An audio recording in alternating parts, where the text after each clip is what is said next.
రెడ్డి నగర్లో విషాద ఘటన చోటు చేసుకుంది.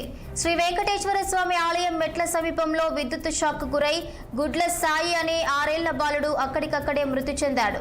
సమాచారం అందుకున్న పోలీసులు ఘటనా స్థలానికి చేరుకుని మృతదేహాన్ని పోస్ట్ మార్టం నిమిత్తం ప్రభుత్వ ఆసుపత్రికి తరలించారు.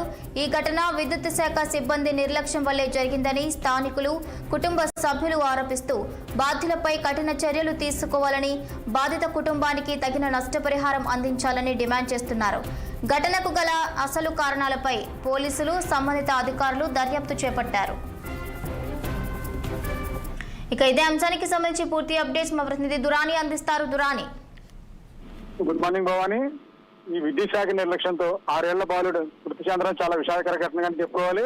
ఈ శుక్రవారం జరిగిన ఘటనలో ఏకంగా వెంకటేశ్వర స్వామి గుడిమెట్ల వద్ద విద్యుత్ శాఖ నిర్లక్ష్యంతో వేలాడుతున్న విద్యుత్ తీగ కుర్రవాడి తగలడంతో గుడ్ల సాయి అనే 6 ఏళ్ల బాలుడు విద్యుత్ షాక్ గురై మరణించాడు. అయితే అతని బంధువులు ఆ మృతదేహం తీసుకుని రాస్తారోకో ధర్నా చేయడంతో వివాదాస్పదంగా మారింది. అయితే బాలుడు మృతికి ముఖ్యంగా విద్యుత్ శాఖ అధికారులు చేసిన నిర్లక్ష్యమే కారణంగా సిబ్బంది నిర్లక్ష్యం అని వాళ్ళందరి పైన చర్యలు తీసుకోవాలంటూ చాలా మంది ధర్నా దిగారు.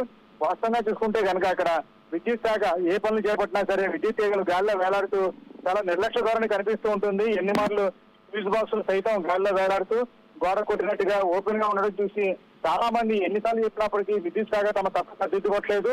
ముఖ్యంగా చూసుకుంటే కనుక విద్యుత్ శాఖ వేసే వైర్లు కానీ ఇతరత్ర సామాగ్రి కానీ ఓపెన్ గా ఉంటూ భయానకంగానే ఉంటున్నాయి. అయితే అధికారులు కూడా ఎప్పటికప్పుడు ఈ విద్యుత్ శాఖను చేస్తున్నాం, పనులు ఉంటాయి కాబట్టి తాము ఈ రకమైన పనులు చేస్తున్నాం, అందు తప్పించి తమ నిర్లక్ష్యం లేదంటూ దొంగతిరుగుడు సమాధానం చెప్తున్నా.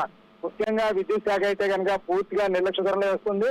కేవలం ఇది రంపచోడవరం జిల్లాలోనే కాకుండా మొత్తం అన్ని జిల్లాల పరంగా ఎక్కడ చూసుకున్నా సరే పూర్తిగా విద్యుత్ శాఖ నిర్లక్ష్య వైఖరి మనకు స్పష్టంగా కనిపిస్తూనే ఉంటుంది.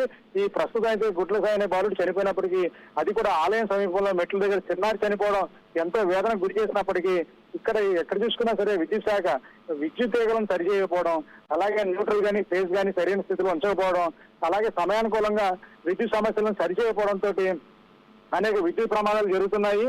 అయితే ఎక్కడ చూసుకున్నా సరే అంటే విద్యుత్ అధికారుల నిర్లక్ష్య వైఖరి మనకు స్పష్టంగా కనిపించే దాఖలాలు, ఉదంతాలు అనేక నిర్లక్ష్య ధోరణి మాత్రం చాలా స్పష్టంగానే ఉంది.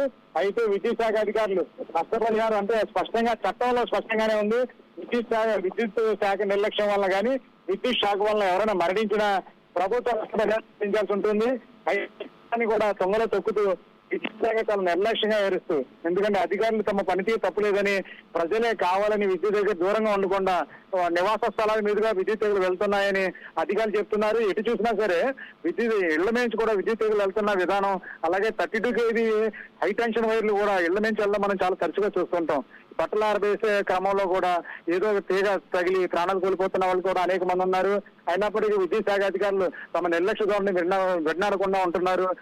ఇళ్లపై నుంచి విద్యుత్ తీగలు ఏమైనా ఉంటే కనుక దానికి రబ్బర్ ట్యూబ్ తొడిగి సురక్షితంగా కలిగించాల్సిన అధికారులు కూడా ఏమీ మాట్లాడకుండానే ఉంటున్నారు. అలాగే అనేక చోట్ల చూసుకున్నామంటే మనం ఎలక్ట్రికల్ గా విద్యుత్ స్తంభాలు ఓపెన్ గా ఉంటూ తీగలు కిందకి వేలాడుతూ ఉంటాయి. 16 kV కానీ 32 kV కానీ మన చాలా పొలాల్లోంచి చాలా స్పష్టంగా మనకు కనిపిస్తుంది.